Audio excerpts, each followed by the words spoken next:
ناظرین، آج ہمارے مہمان ہیں وفاقی وزیر قانون مولا بخش چانڈیو. آئیے ان سے بات کرتے ہیں. بہت بہت شکریہ چانڈیو صاحب، آپ نے ہمیں جوائن کیا. چانڈیو صاحب، موجودہ کابینہ کے آپ شاید پہلے وزیر ہیں جو کہ کارکن سے وزارت تک پہنچا ہے پاکستان پیپلز پارٹی کی حکومت میں. کیسا محسوس کرتا ہے؟ ظاہر ہے ایک سیاسی کارکن جو جمہوری سیاست کرتا ہو، جس نے بچپن سے پارلیمنٹ سیاست کو پسند کیا ہو، تو میں سمجھتا ہوں اس کی سیاست میں تو یہ بہت بڑا کمال ہو جائے کہ وہ پارلیمنٹ تک پہنچ جائے. پھر پارلیمنٹ سے پہنچنے کے ساتھ ساتھ وہ وفاقی وزیر بھی بن جائے. تو پارلیمنٹ سیاست کرنے والے کے لیے تو یہ بہت بڑی کامیابی کا. تھوڑا سا بتائیں گے اپنے فیملی بیک گراؤنڈ کے بارے میں، آپ کے والد کیا کرتے تھے، کس طرح سیاست میں تھوڑا سا؟ والد ایک مزدور تھے. میں انتہائی نچلے طبقے کے سے تعلق رکھتا ہوں، اور 69 میں میٹرک میں تھا تو بھٹو صاحب کی سیاست کا آغاز ہو رہا تھا، اور ہمیں بھی تھوڑا تھوڑا سمجھ آ رہی تھی زندگی کے مسائل کا.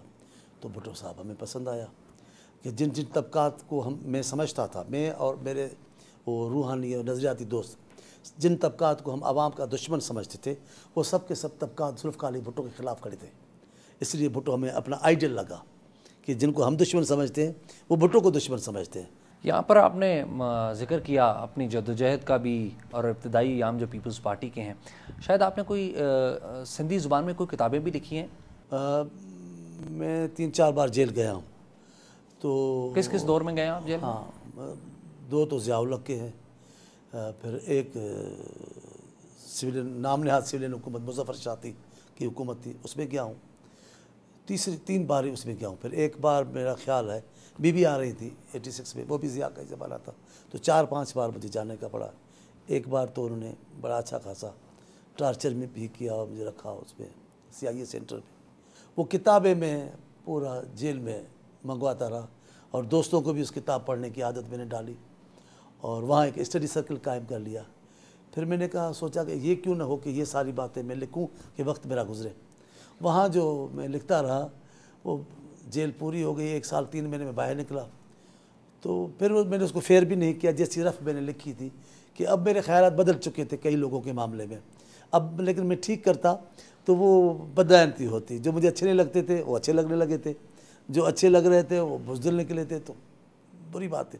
میں نے ویسے کی ویسی وہ کتاب شائع کی، جیل کی ڈائری. اردو میں بھی آ رہی ہے کوئی کتاب؟ ایک تو آ چکی ہے، سنگ میل نے شائع کیا ہے، گلیاں یاد نگر کی.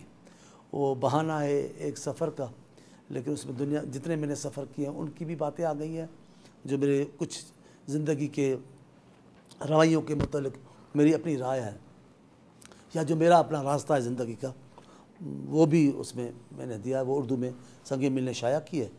آج کل میں ایک اور کتاب آنے والی ہے، فکر بھٹو، جو جیسے میں نے اپنے لیڈر کو سمجھا اور دیکھا ہے اور اس کے نظریات کو سمجھا ہے، وہ آنے والی ہے. آج وہ بھی اردو میں آ رہی ہے.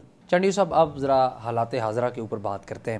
سلیم شہزاد کیس آپ کے سامنے ہے، صحافیوں نے احتجاج کیا، دھرنا دیا، اور حکومت نے جسے پنجابی زبان میں کہتے ہیں کہ ٹرک کی بتی کے پیچھے لگا دینا، وہ لگایا، اور ایک گول مول نوٹیفیکیشن دیا جس کا بعد میں انکشاف ہوا کہ عدلیہ سے مشورہ بھی نہیں کیا گیا تھا. جس قسم کی صورتحال تھی، دھرنا چل رہا تھا، اور ظاہر حکومت کے 3-4 ایوانوں کے سامنے وہ دھرنا تھا، تو ان کو فوری طور پہ مسئلے حل کرنے کی بات ہوئی. اب ہمارے کس رہنما نے کس قسم کا موقف رکھا ہوگا، لیکن میں سمجھتا ہوں حکومت نے بہت سویر، جیسے بھی کہا گیا کہ صبح کو صبح کو یہ فیصلہ کیا، تو ظاہر فیصلہ کیا گیا وزیر اعظم کی طرف سے کہ بھائی کہ یہ معاملہ ٹھیک ہو جائے اور ٹینشن دور ہو جائے. اب ہو گیا. استحقاق حکومت کا ہے کمیشن قائم کرنا. یہ جو پریکٹس ہے مشورے کی، وہ اپنی جگہ پر ہے، اس کو پریکٹس کہا جاتا ہے، لیکن وہ بائنڈنگ نہیں ہے آئینی کی یہ بات ہو. انہوں نے بنا دیا کہ اس باتوں جو چیزیں رہ جاتی ہیں اس سے مشورہ کیا جا سکتا ہے، بعد میں بھی کر لیں، لیکن ایک ٹینشن دور کیا، وہ آ گیا. اب اس پر آپ نے دھرنا بھی ختم کیا، لیکن پھر وہ کیس چل، ابھی آپ نے چیلنج کر دیا اس کو، اس میں سپریم کورٹ میں بھی وہ چلا، رٹ داخل کر دیا. اب معاملہ سارا سپریم کورٹ میں ہے. اب تو نہ ہم بول سکتے ہیں نہ تبصرہ کرتے ہیں، وہ تو کمیشن سے بھی کئی حکومتی قدم سے بھی کئی آگے چلا گیا. چانڈیو صاحب، آپ کہہ رہے ہیں کہ اتنی عجلت میں یہ فیصلہ ہونا تھا کیونکہ حالات اس طرح کے تھے. اب جس طرح سیکرٹری کو گھر سے بلایا گیا، SO کو گھر سے بلایا گیا، آپ کے پاس ہاٹ لائن موجود تھی، آپ کے اٹارنی جنرل کے پاس ہاٹ لائن موجود تھی، آپ کے سیکرٹری کے پاس ہاٹ لائن موجود تھی. ایک فون کال کی فاصلے پر تھے چیف جسٹس، آپ ان سے پوچھ بھی نہیں سکتے؟ سب کچھ ہو سکتا تھا، لیکن میرا موقف بالکل واضح ہے، استحقاق حکومت کا تھا، حکومت نے بنا دیا۔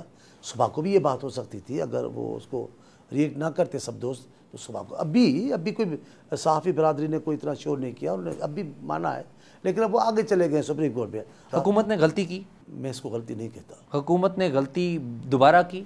غلطی تب ہو جب کوئی غیر قانونی چیز انہوں نے کی ہو یا غیر آئینی چیز ہو، ایسی کوئی غیر آئینی کام نہیں ہوا، کوئی غیر قانونی کام نہیں ہوا۔ اس کا مطلب ہے کہ مشورہ نہ کر کے کوئی غلطی نہیں کی گئی؟ کرنا چاہیے، ہونا چاہیے، لیکن اگر ان لمحوں میں کوئی فیصلہ لینا ہے تو چند لمحوں کے بعد فیصلہ ہو سکتا ہے۔ تو یہ اگر مشورہ نہیں کیا گیا چیف جسٹس آف پاکستان سے، تو غلطی آپ کی ہے، وزیر اعظم کی ہے، آپ کے لاء سیکرٹری کی ہے، اٹارنی جنرل، کس کی غلطی؟ میں کسی پہ بھی ذمہ داری نہیں کرتا۔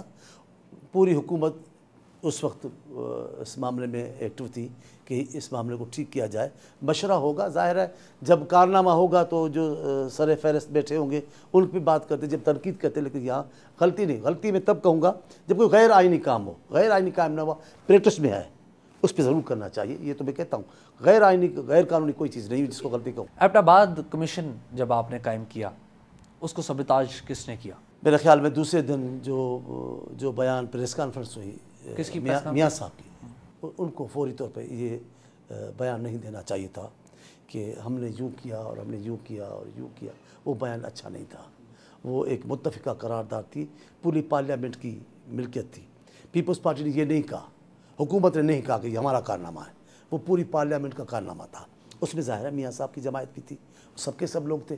ان کو تو جو غیر متنازع لوگ تھے، جسٹس جاوید بھی ایسے تھے اور فخر الدین جی ابراہیم صاحب بھی ان لوگوں میں جو متنازع نہیں ہے ہماری سوسائٹی میں، سب ہٹ گئے۔ وہ تو ہٹ گئے ابراہیم صاحب، کیونکہ تنازع میں نہیں آئیں گے۔ اگر ہم ایسی بات نہ کرتے کہ پاکستان کی اتنی بڑی سیاسی پارٹی اس پہ تنقید کر رہی ہے تو کیوں غیر جاندار لوگ آگے آئیں گے؟ تو ان لوگوں کو ہم نے خود نقصان پہنچایا۔ چانڈی صاحب، آپ کہہ رہے ہیں کہ میاں نواز شریف کو وہ پریس کانفرنس نہیں کرنی چاہیے، اس بارے پہ مزید بات کرتے ہیں لیکن ایک بریک کے بعد۔ ملتے ہیں بریک کے بعد۔